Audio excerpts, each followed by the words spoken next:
But my hand was made strong by the hand of the Almighty. Quando nossos ancestrais quebraram os grilhões, diz o primeiro hino da República do Haiti, cujo título é exatamente essa frase: quando nossos ancestrais quebraram os grilhões. Por nossos ancestrais, caminhemos juntos.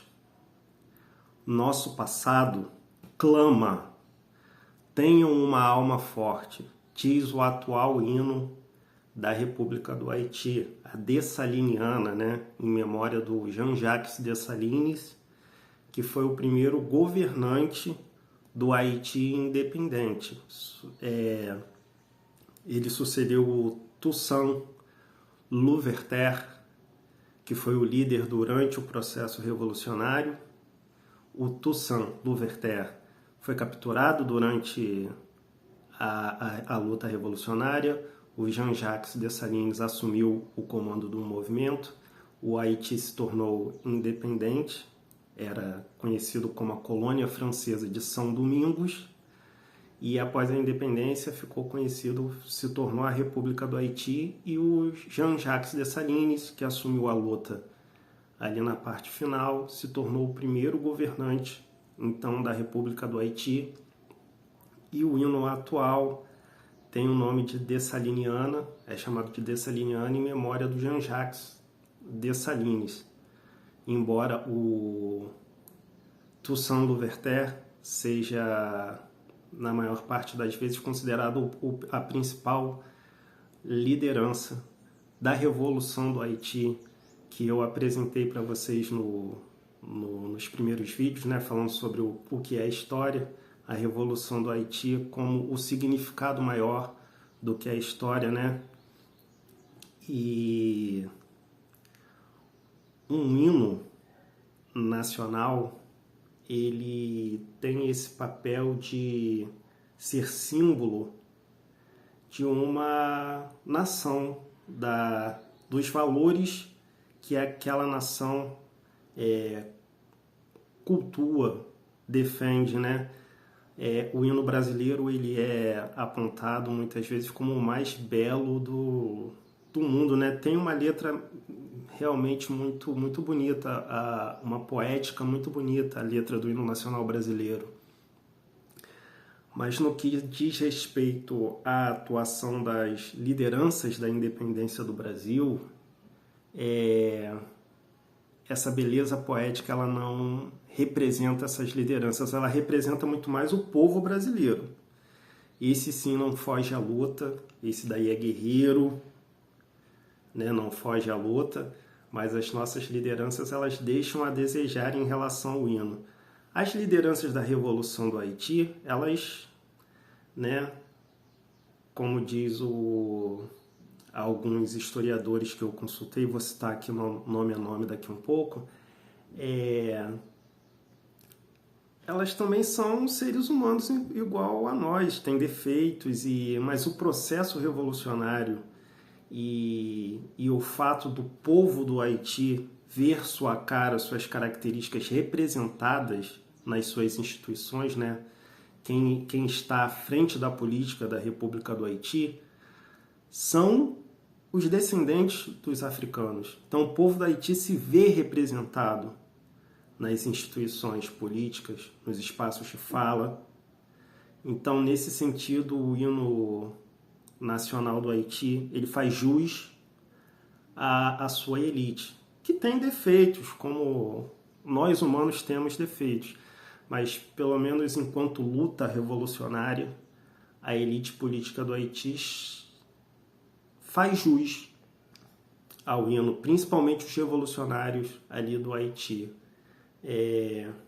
Antes de citar os demais intelectuais que eu consultei para basear a minha fala nesse vídeo sobre a Revolução do Haiti, significado maior de história, porque manda a mensagem de esperança para o povo negro, de que mesmo escravos podem se libertar e fundar uma nação independente, preservando a sua cultura, né? Eu quero, são tantos detalhes, para não correr o risco aqui de esquecer o que é principal, o que está longe de ser detalhe, mas o principal é a intelectualidade negra na qual eu me baseei para fazer essa fala, para depois citar outros intelectuais que também são importantes, tá?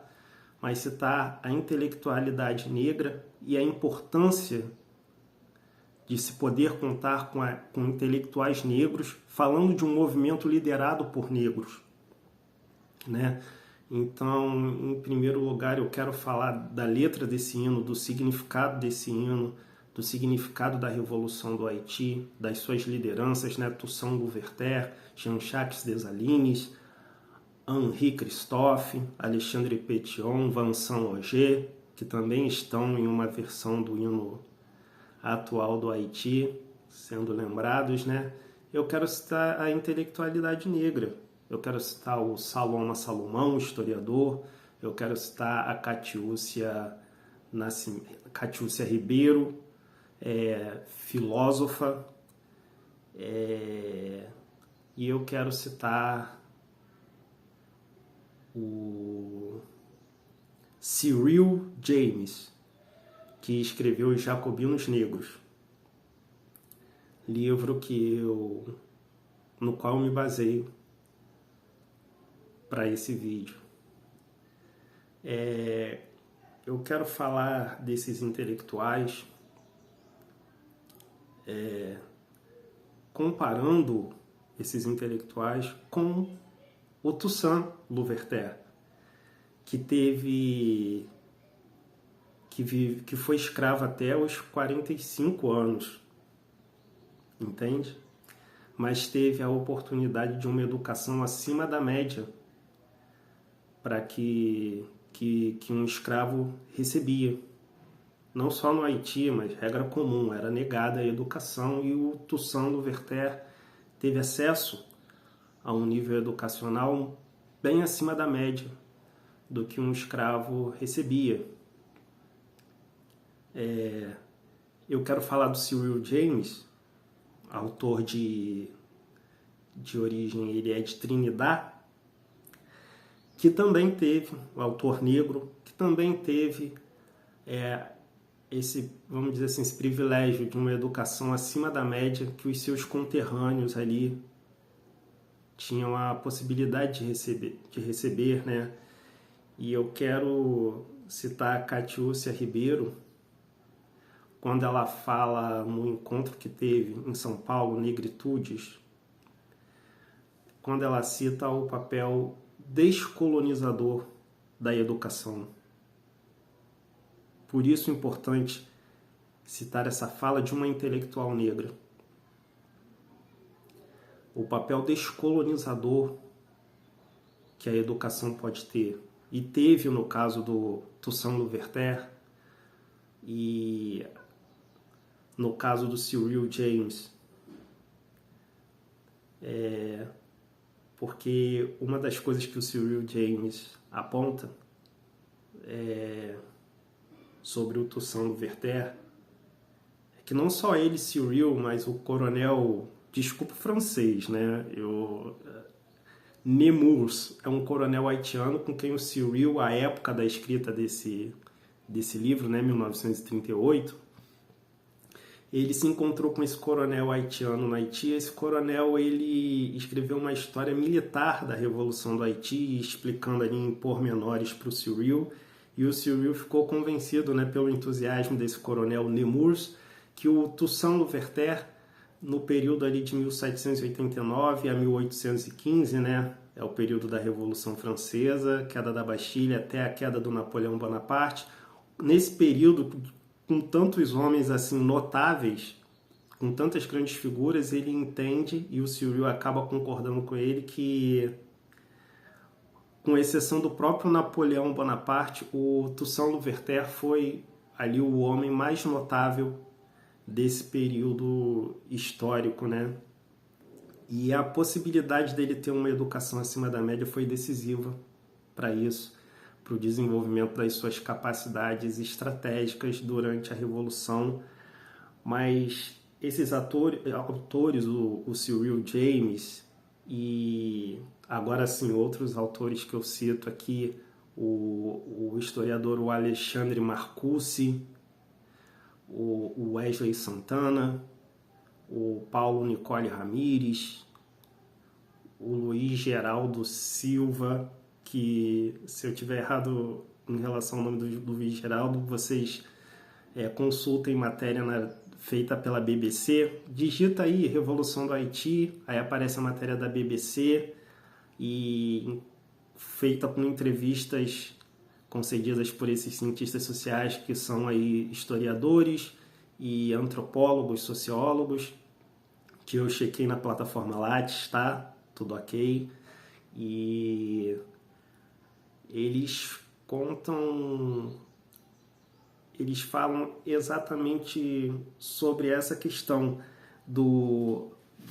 da importância da Revolução do Haiti enquanto mensagem de esperança para várias outras populações que estavam sendo ali escravizadas no continente europeu, ao mesmo tempo preocupados em não romantizar essas lideranças, né?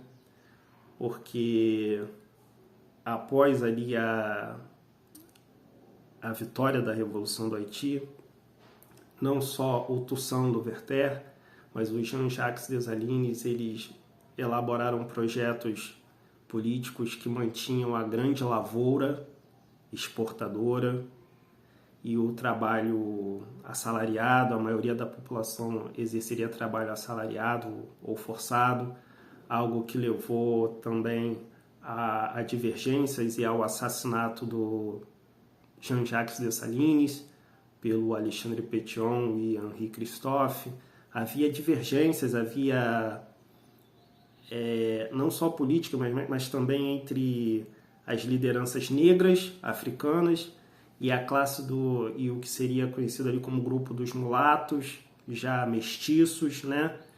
Havia essa diferenciação, que a gente sabe que a raça humana é uma só, mas essas diferenças elas são socialmente construídas, e elas também, a gente esclarece que só existe uma raça, a raça humana, e que somos todos iguais.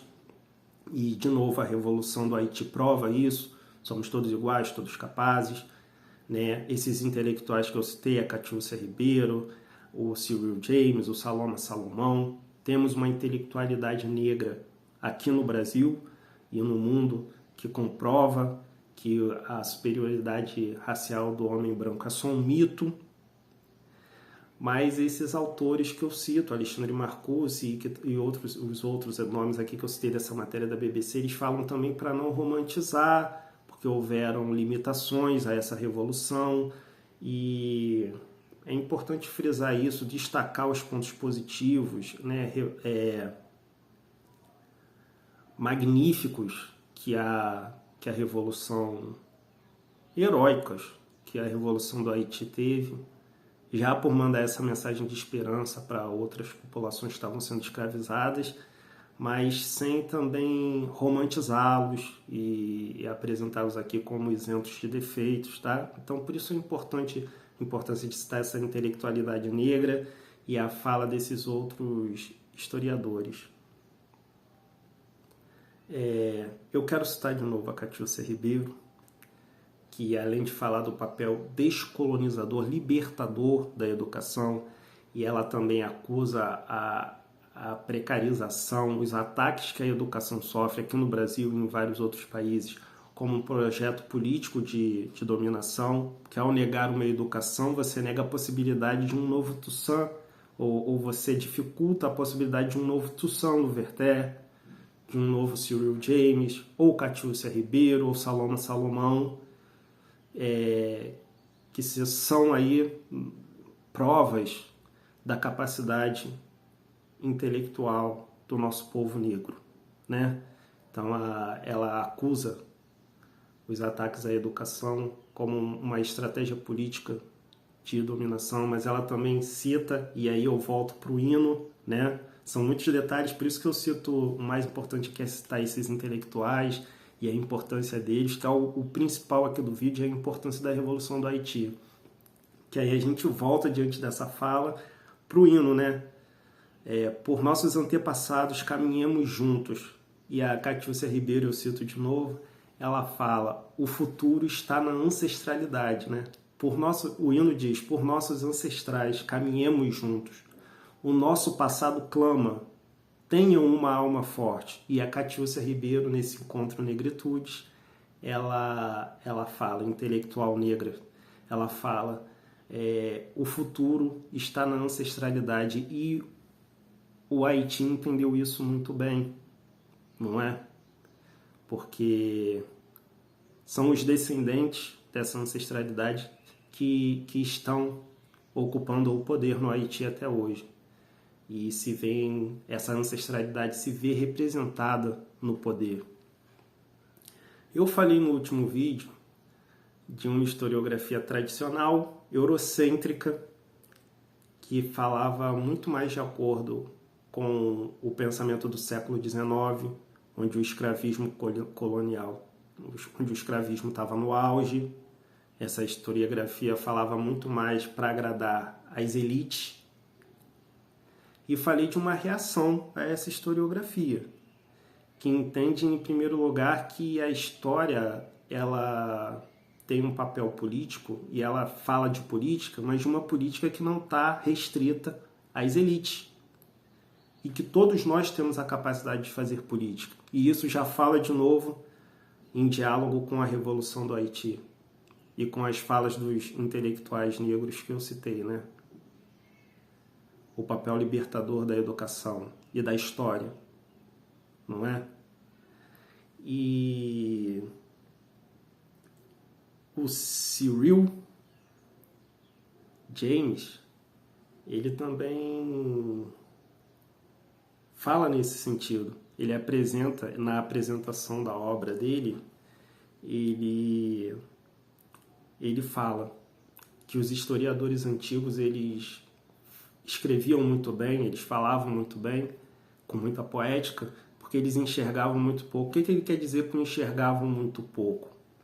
Eles explicavam muito pouco, eles se detinham na personalidade dos grandes homens, das grandes figuras, e deixavam de falar das estruturas sociais, das estruturas econômicas, as quais o Cyril demonstra através do seu contato com o marxismo. Ele estudou o marxismo, né? E eu citei o marxismo no vídeo anterior, no primeiro vídeo.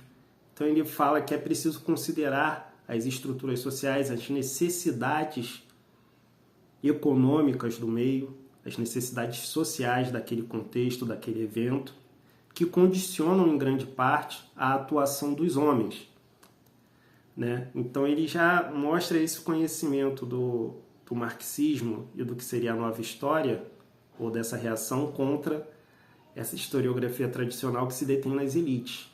E ele faz isso justamente tratando de que tema? Da Revolução do Haiti, onde os escravos, os mais humildes, fizeram política e minaram as premissas dessa historiografia tradicional. Em um momento em que a visão elitista de história e de superioridade racial do homem branco estava no auge. Para em 1938, um intelectual negro, ele mesmo, através da sua intelectualidade, provar que essas teorias são só isso, um mito, falando de uma outra prova, essa sim é a mais importante, a obra coletiva que foi a Revolução do Haiti, que já em 1804 minava esse argumento da superioridade racial branca, né? Quando a Revolução do Haiti ela foi liderada pelos escravos, pelos negros, e ao mesmo tempo que as elites coloniais elas precisavam esconder, precisavam negar a ocorrência da Revolução do Haiti, pela mensagem de esperança que mandava para os outros escravos das outras colônias ao longo da América, eles precisavam negar que a Revolução do Haiti tinha ocorrido, mas ao mesmo tempo se preparar para caso ocorresse uma revolta escrava em suas respectivas colônias. Ao mesmo tempo em que eles tentavam manter esse mito da superioridade racial branca, eles estavam ali o tempo todo temendo que a prova de que isso é um mito, a prova que isso é falso, tinha ocorrido, mas já tinha ocorrido. E se tinha conhecimento de que os escravos no Haiti foram capazes de se libertar, de liderar o movimento, de se organizar, de se mobilizar e de vencer não só a elite colonial local, mas vencer o exército de Napoleão, comandado pelo cunhado do Napoleão, o Leclerc, de vencer uma expedição espanhola, uma invasão espanhola e uma invasão inglesa. Os revolucionários do Haiti, os negros revolucionários do Haiti, venceram exércitos das 3 principais potências militares da época. Vocês entendem? E o Cyril James fala, eles tiveram todos esses desafios e isso comprova a importância que o território do Haiti possuía. E aí eu volto para a fala das necessidades, das questões econômicas, das questões sociais. O livro dele é apontado como um verdadeiro tratado, né? Ilumina a função social da escravidão que a possuía. Se nós formos falar aqui, por exemplo, passagem que senão a gente foge muito do assunto, mas o Marx no Manifesto Comunista fala, né, que o rápido desenvolvimento que a burguesia teve e que lhe deu condições de ser o elemento revolucionário na Revolução Francesa, que teve reflexos na colônia francesa de São Domingo e foi um dos fatores que possibilitou a Revolução do Haiti, né? Essa instabilidade política na metrópole francesa. Ele fala, esse rápido desenvolvimento, ele tem como base, esse rápido desenvolvimento da burguesia, ele tem como base a expansão europeia e o escravismo colonial. O rápido desenvolvimento da burguesia para se tornar o elemento revolucionário e derrubar o antigo regime na França, em 1789, ele é fruto de um processo da qual faz parte a escravização. E o Cyril denuncia isso, da mesma forma como Marx faz. E ele fala da função social que a escravidão possuía. Importante citar também que ele reconhece suas limitações e que outros avançaram no assunto posteriormente. Falar que ele reconhece que durante muito tempo focou seus estudos na capacidade de organização, né, que a mobilização, a organização fabril do trabalho ofereceu aos escravos, mas que outros estudantes de história e que falaram do Haiti, eles destacaram que não foram tanto os escravos ou aqueles que ainda se mantinham dentro dessa organização, mas os quilombolas, a resistência, né? Aqueles que fugiram do trabalho escravo e se refugiaram nas montanhas com o objetivo de independência, de resistência, como aconteceu aqui no Brasil também, os Quilombo dos Palmares, né? Os quilombolas é que formaram os fundamentos da nação do Haiti, mantendo a sua cultura. Importante citar isso, de um autor intelectual negro que fala da prova de que a superioridade racial do homem branco é um mito já em 1804, quando a Revolução do Haiti é vitoriosa, que escreve essa obra, o Cyril James, escreve Os Jacobinos Negros, em 1938, no auge do nazismo, que também é muito pautado na superioridade racial do homem branco. Né? Então, durante esse período de 1938, não só o Jesse Owens, né, negro norte-americano, vence 4 medalhas de ouro nas Olimpíadas da Alemanha nazista, e coloca esse mito da superioridade racial por terra, né? A gente falando aí no atletismo, mas o Cyril James coloca esse mito por terra porque ele mesmo, intelectual negro, traça uma abordagem que é reconhecida por diversos autores como Jacob Gorender, historiador brasileiro reconhecido, e que indicam esse livro pela importância que tem justamente por iluminar a função social que a escravidão, por exemplo, por denunciar os crimes ocorridos, apontar como fatores importantíssimos para a Revolução. A crueldade, ela marcava a escravidão nas diferentes colônias, mas no Haiti isso é citado por vários autores, especialmente cruel, por ele iluminar as relações entre negros, africanos e mestiços, isso era uma questão, e por ele mesmo, Cyril, através da sua obra, levar uma mensagem de esperança, não só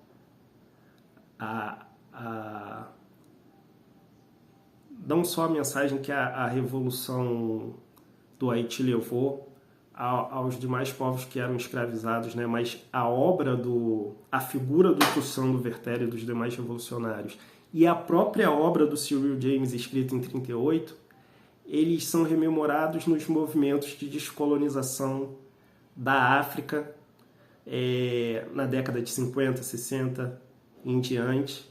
E isso é citado no livro dele, né? Como ele ficou grato em saber que nas comemorações da independência de Gana, em 1957, jovens da África do Sul tinham se inspirado na leitura de Os Jacobinos Negros, e que a figura de Toussaint Louverture e os outros revolucionários tinham sido rememoradas e servido de inspiração para outros movimentos de libertação, dessa vez de descolonização da África.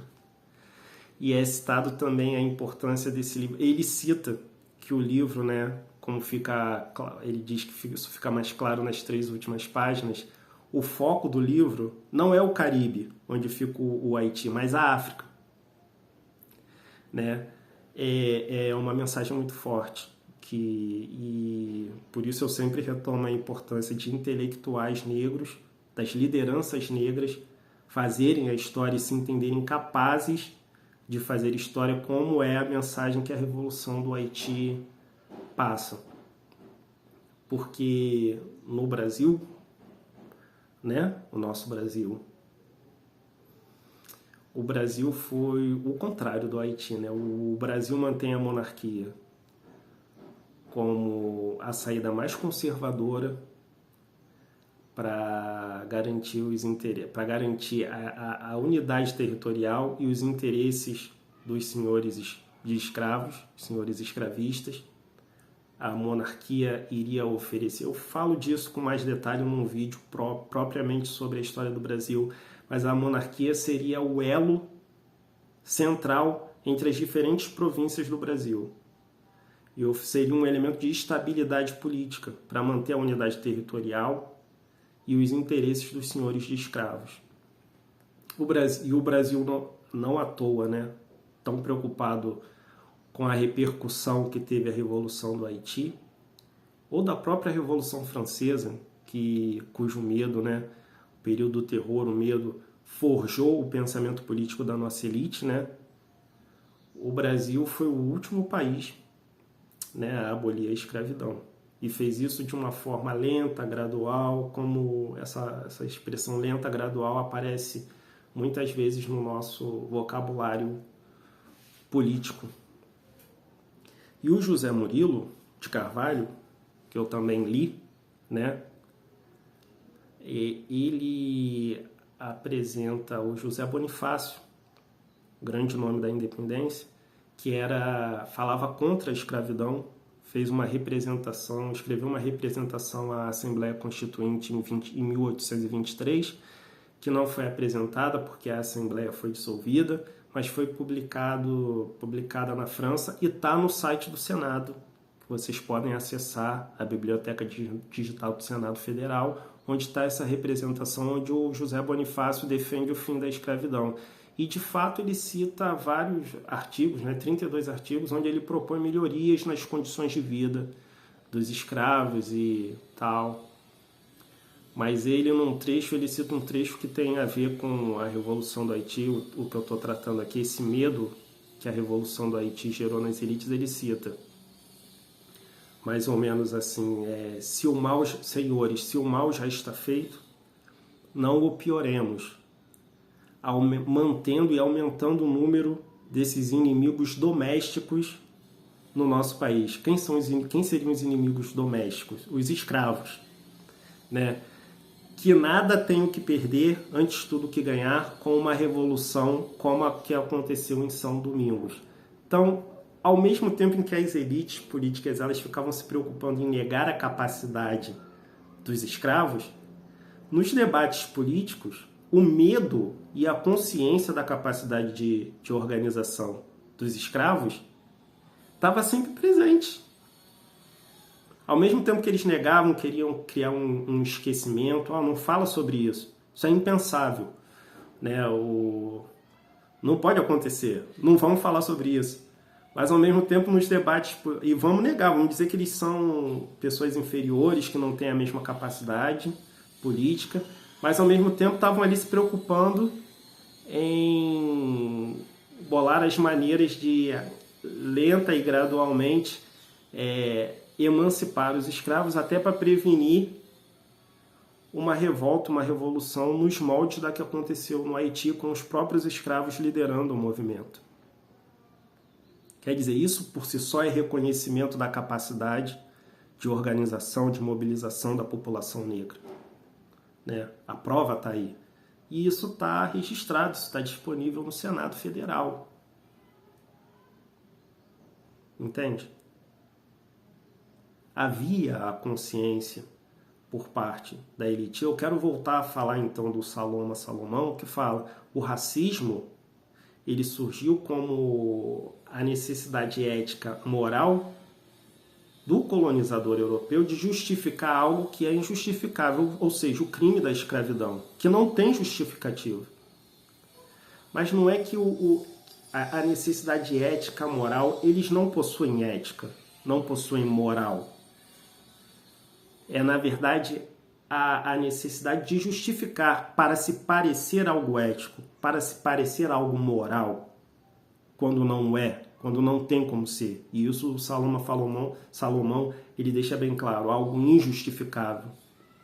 Uma tentativa de justificar algo que não tem justificativa, que é o crime da escravidão.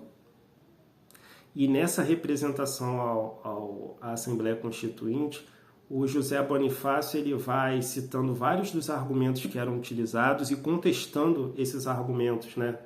Que na Roma Antiga tinha escravidão, mas aí ele rebate. Mas na Roma Antiga não havia o critério racial.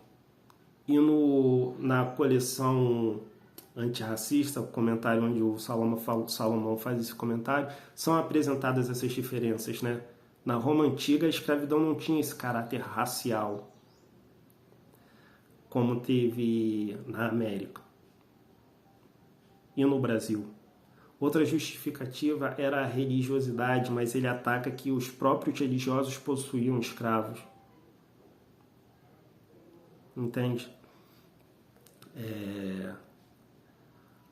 O caráter que, ao serem derrotados nas guerras entre tribos africanas, a escravidão traria o benefício de livrá-los da morte.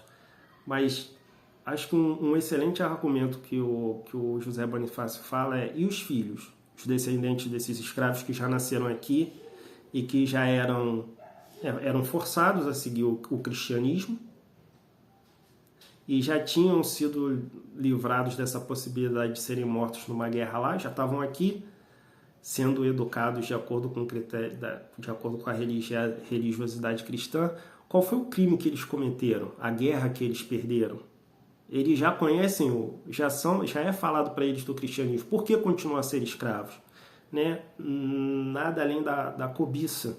Essa é a realidade da escravidão, do sistema colonial. A cobiça, a crueldade, de fazer algo que é injustificável, como denuncia o Salomão. Mas no Brasil o próprio Bonifácio desiste de uma solução mais radical de extirpar de vez a escravidão, porque isso afetaria os senhores de escravos, principalmente no Rio de Janeiro, Minas Gerais e São Paulo, que eram a base da sustentação do imperador. Isso colocaria em risco a unidade territorial, que era algo muito importante para o José Bonifácio e para a classe política. Ou eles queriam manter a unidade territorial, o José Murilo explica isso, manter a unidade territorial para manter a escravidão e os interesses dos senhores de escravos, ou o contrário no caso do José Bonifácio, cuja intenção principal era manter a unidade territorial e por isso abrir a mão de uma abolição mais radical, imediata. Mas ambas as questões relacionadas, veja, e nesse contexto o José Murilo fala, não só da parte dos políticos, mas ele mesmo, José Murilo, fala, né, durante a pesquisa dele, o medo da Revolução do Haiti, dessa possibilidade, era sempre citado como um fator muito forte, quando era considerada a importância de manter a unidade territorial do Brasil na construção do Estado Imperial brasileiro. Esse medo sempre perpassava essas discussões, ou de quem tinha como prioridade a manutenção da unidade territorial do Brasil, ou de quem estava mais preocupado com a manutenção da escravidão.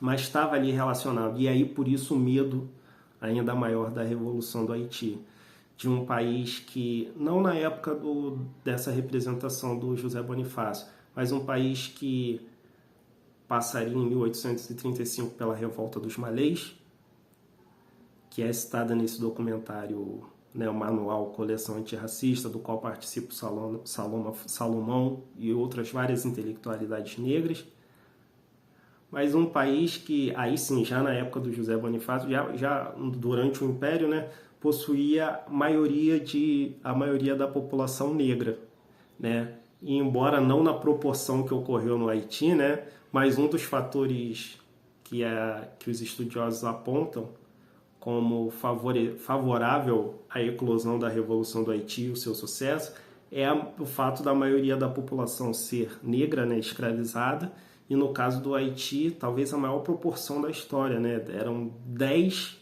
africanos escravizados para cada homem branco, além dos fatores que eu já citei, especialmente cruel o tratamento oferecido aos escravos no Haiti, e a eclosão da Revolução Francesa. Então, aqui no Brasil, um país de maioria escrava, cujas notícias da Revolução chegam e que está preocupado em manter os interesses dos senhores de escravos, esse fator era sempre citado.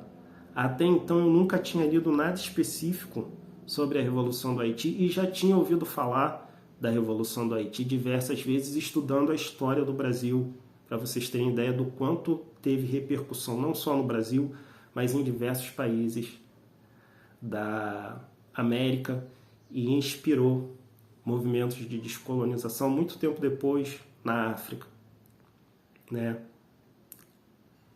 E além da Revolução, a própria escrita do Cyril James, intelectual negro, também inspirou esses movimentos, esse fervor revolucionário em outros territórios e que buscavam a sua emancipação. É um livro que é dito como referência, eu já citei aqui o Jacob Gorender, e quero citar aqui uma questão interessante que eu falei da historiografia tradicional que se restringia à política institucional, né? Câmara, Senado, né? Os engravatados, mas que a nova história entende um conceito ampliado de política e que todos nós somos capazes de fazer política, né? Então, a política na cultura. E não só... E aí eu falo do Jacob Gorender, que cita a música do Caetano Veloso, que fala do Haiti, né? O Haiti é aqui, o Haiti não é aqui. E o Caetano Veloso, né? Quando a gente fala que a política não está restrita no Senado, na Câmara, no Judiciário, no Executivo, não é só no caso do Caetano Veloso, por exemplo, se ele chegasse e falasse de uma questão política. Ele não está no ambiente institucional, ele não está exercendo um cargo político, mas fora da política ele faz um pronunciamento político. Também seria um exemplo de que a política não está restrita lá, que nós, cidadãos, e ele como da classe cultural, da classe artística, podemos nos pronunciar politicamente. Mas eu não estou falando de um pronunciamento do Caetano Veloso sobre uma questão política, eu estou falando da obra do Caetano Veloso. Como que a política está na obra do Caetano Veloso e como a obra do Caetano Veloso é política. Quando ele fala que o Haiti também é aqui. Aqui também há o Haiti no sentido que, como o Haiti se mantém fiel a manter a classe política no poder de descendentes de africanos, diferente do que acontece aqui, o Haiti passou por um processo pós-independência muito conturbado, a exemplo de outros países da América, mas especialmente o Haiti, porque mantém os descendentes de africanos no poder. E isso gera instabilidade política, embargos econômicos, miséria, e em muitos países, isso é apontado por vários cientistas sociais, tem preconceito e desconfiança em relação ao Haiti. E o Caetano Veloso cita isso na letra.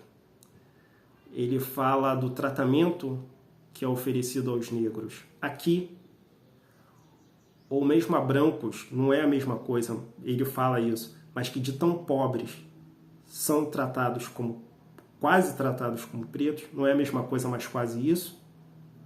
O tratamento, e ele fala, todos sabem como deve ser o tratamento da parte de forças de segurança, quase todos pretos, repreendendo pretos, negros repreendendo negros. Né? Ele fala isso na letra, o Caetano, e pede, lembrem do Haiti. Porque ele fala o Haiti é aqui, porque aqui também tem miséria, mas aqui a gente precisa lembrar que aqui também não é o Haiti, por conta do que a Catiúcia Ribeiro falou, o futuro está na ancestralidade. E como o Haiti, diferente de nós, tem a sua população de descendentes africanos representada no poder, nesse sentido, o Haiti não é aqui, o Haiti está muito à frente. O Haiti alcançou, nesse sentido, o futuro que a Catiúcia Ribeiro está falando, através da sua ancestralidade, que está representada no poder. E isso tudo na obra, não é um pronunciamento do Caetano Veloso sobre uma questão política que surgiu. Isso está presente na obra do Caetano Veloso. Não só, né, mas tem críticas sociais e políticas do Caetano Veloso em várias das suas obras. E isso é histórico. Isso é política e isso é história. Na cultura. E o Caetano Veloso não exerce cargo político. Vocês entendem o que eu estou querendo falar? Como nesse vídeo, né, no primeiro vídeo eu falo de uma questão mais metodológica, mas como nesse vídeo eu vou procurando citar o evento, a Revolução do Haiti, aliando a essa questão metodológica, a essa concepção mais ampliada de política e de história, na qual com certeza faz parte a Revolução do Haiti, com certeza faz parte os intelectuais que eu citei, o Cyril James e a obra do Caetano Veloso e de vários outros artistas nossos que denunciam tantas questões sociais, né? Ou de outros países, o Bob Marley, o reggae da Jamaica, né? A rebolada, eu vou mostrar pro mundo inteiro, Atitati parabará, berebedo berebe. Vamos passo a passo outra vez. Olha aí o Leandro Learte, né? Tá na cultura, e é política, e é história.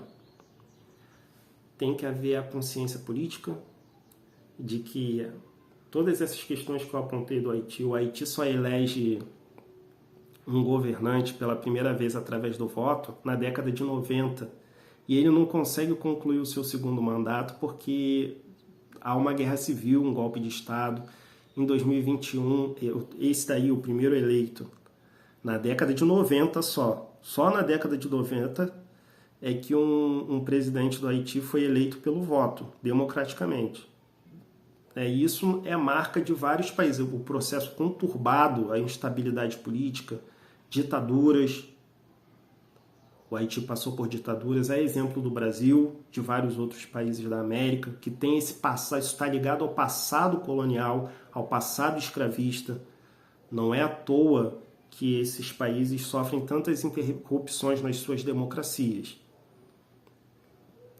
Então, é o que eu falei no primeiro vídeo. Será que quando a gente olha para o presente, com tantos regimes autoritários, interrupções da sua democracia, o Haiti teve um presidente assassinado em 2021. O primeiro presidente eleito que eu falei é o Jean-Bertrand Aristide. Desculpa a pronúncia. E o Haiti teve que agora me foge o nome, gente. Desculpa. O Moise. Jovenel Moise. Desculpa a pronúncia. É assim que se escreve. Jovenel Moise. Eu não sei pronunciar também. Peço perdão. Assassinado em 2021. Então são vários processos conturbados, intervenções militares, missões diplomáticas da qual o Brasil fez parte. Teve toda uma polêmica das ações dessas intervenções, enfim.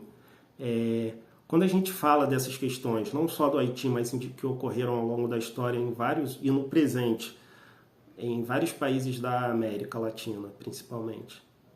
Será que isso está só no presente?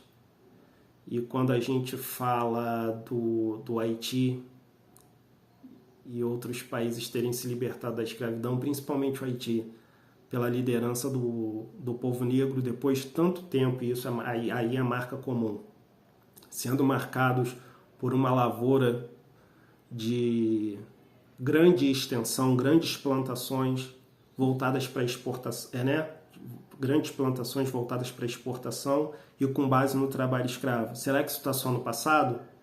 Será que o Brasil e outros países abandonaram esse modelo de grandes plantações voltadas para exportação?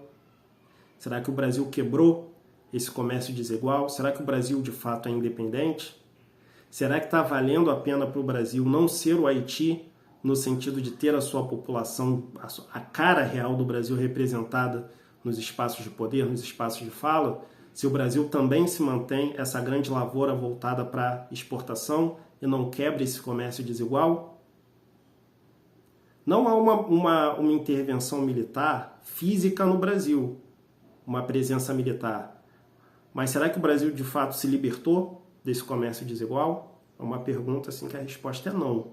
O Lula, nesse atual governo, quando ele chega, ele fala do desafio do Brasil deixar de ser apenas essa grande lavoura voltada para exportação e importadora de produtos industrializados. Quebrar esse comércio desigual. Será que não está faltando para o Brasil ser mais o Haiti nesse sentido, de se libertar? Ou que ainda passe problema, porque já passa o Brasil, é o que o Caetano está denunciando. Há o Haiti aqui, no sentido da miséria, das privações. O Brasil não é o Haiti no sentido de miséria e de privações para poucos. Está valendo a pena para quem? Abrir mão de ter a nossa população representada nos espaços de poder, se libertar, se descolonizar através da educação. Para quem isso está valendo a pena? E isso tudo indo de encontro. Veja que eu não fico me atento, nem no primeiro vídeo, não fico me atendo aqui a datas, mas são várias discussões, que eu espero estar sendo capaz de trazer para vocês. E vou falar aqui do José Murilo, quando ele diz que as elites, elas têm um forte papel de influência nos destinos dos diferentes países, mas a história não se limita a eles. E o José Murilo, ele acaba falando de forma parecida com Cyril James, quando ele diz da influência dos fatores econômicos, das necessidades econômicas e sociais do meio em que os atores históricos, em que as elites estão atuando, os homens, a humanidade está atuando, mas ele cita isso muito como reação a essa historiografia tradicional, né? Ele fala até em determinado ponto de um determinismo das estruturas econômicas sobre a ação dos homens.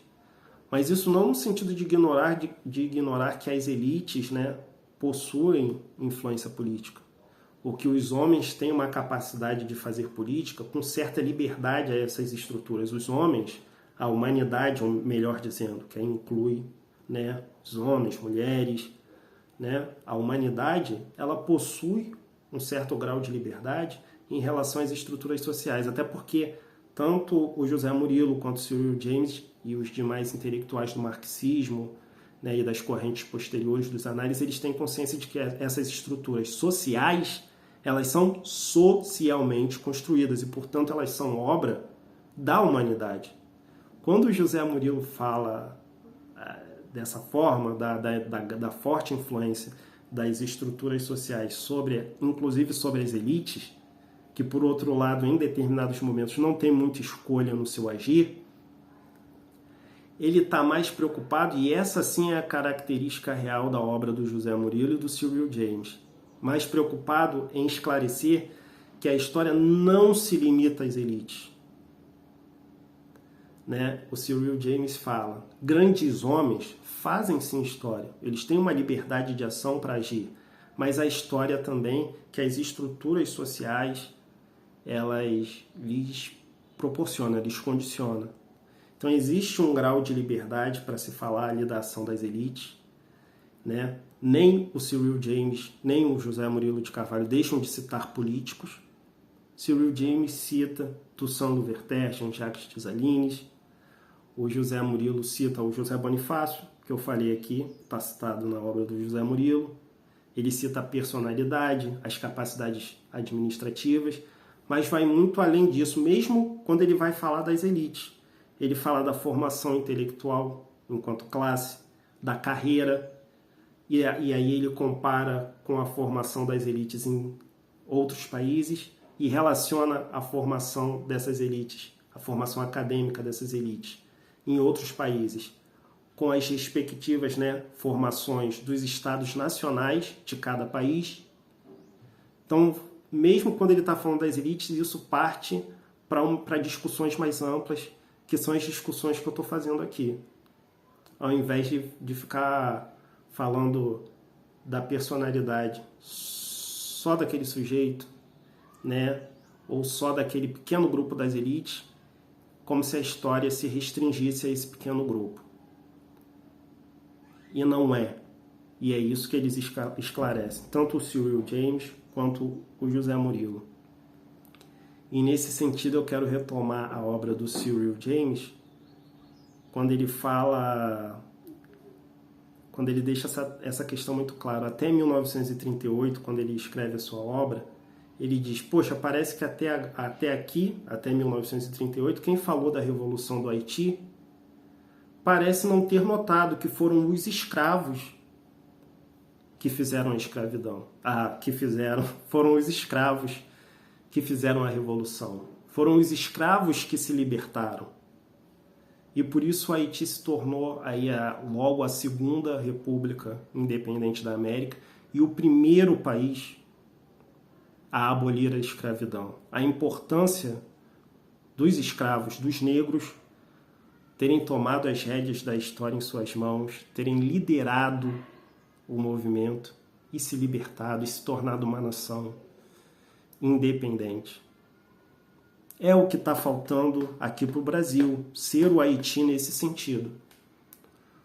O Brasil, ele é o Haiti nesse sentido negativo, de ter instabilidade política sim, de ter miséria, de ter atrasos. Esse Haiti o Brasil tem aqui. Está faltando ter esse Haiti onde a nossa população negra, a nossa população mais humilde, toma as rédeas da história em suas mãos, lidera o movimento, se liberta e se torna uma nação independente. E isso é muita história. Pelos nossos ancestrais. É aí que está o nosso futuro. E essa é mais uma das historinhas do Tipão. 9,000 days to thank God, wherever they may be.